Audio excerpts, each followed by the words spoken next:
Hey everyone, welcome back to Rambles and Rants. Today, I just want to apologize. I want to say I'm sorry as a Christian on behalf of the church. I'm sorry that we have so many times made Jesus look ugly and petty and racist and homophobic and sexist. I'm sorry because when Jesus Christ walked this earth, his love was so scandalous that people picked up rocks to throw at him. He ended up naked on a tree because he loved so passionately. Think about that for a minute. There was a time when Christians were recognized as being so loving that it was scandalous to the world. What's your opinion right now? What are your friends' opinions? When you think Christianity, do you think reckless, relentless, scandalous, passionate, unconditional love? Maybe a few of you do, but I'm thinking that's not the majority.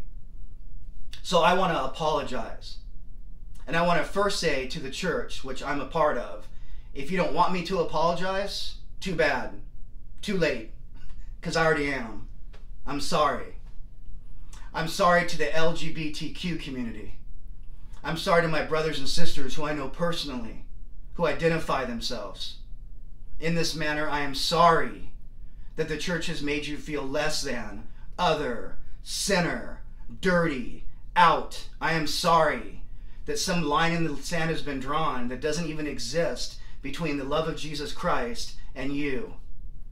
I'm sorry that the church, and I don't know where they get this because last time I read my Bible, I couldn't find it anywhere.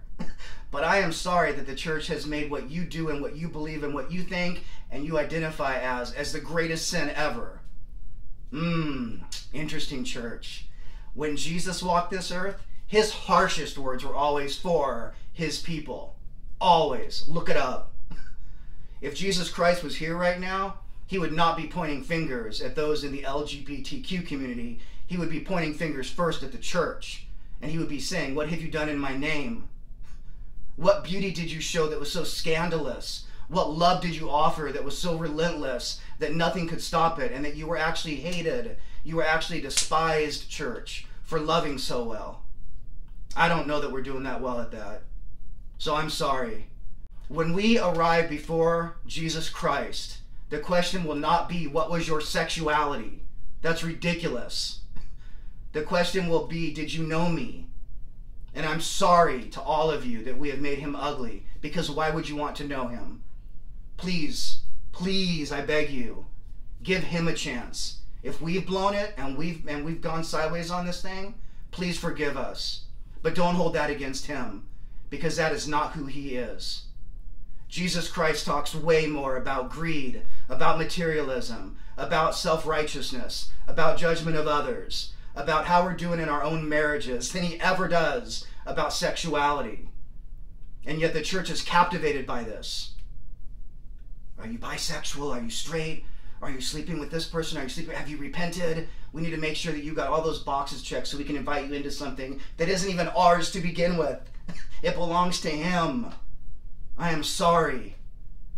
And I am sorry to all the women, and you know who you are right now, who have this beating heart to serve in ministry and to lead in church. Maybe even want to be a pastor. Uh-oh. That would be too scary for the church, huh? We better start digging, man, hard right now into our theology and wrestling with it. Because guess what, Bible nerds? Go back into the Bible in Genesis where it says that God created woman as a helper for man. And the word helper does not mean administrative assistant. It does not mean secretary. It does not mean less than. Curiously enough, the word helper actually refers most often to the way that God rescues and saves his people.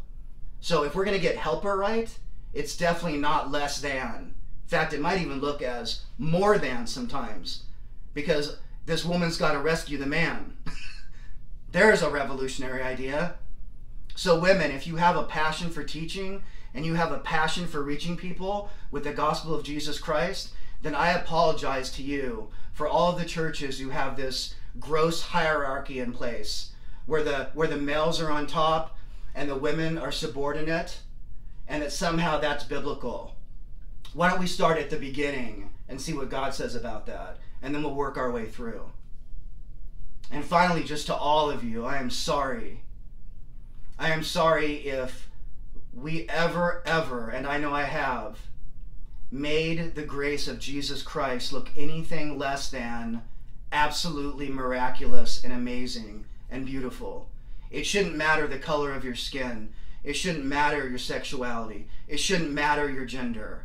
In Christ, all are invited as one. That's what was so amazing about the early church, is they were bringing in people who had once been like the most ferocious of enemies, and now they were invited to sit together because they had this in common. They were in Christ. That trumps all genders, all races, all nationalities, all political affiliation, all evangelical statements. All of it is Jesus Christ. And I apologize if I have made him less than Jesus, because he is infinitely beautiful and infinitely loving and infinitely approachable. I'm sorry.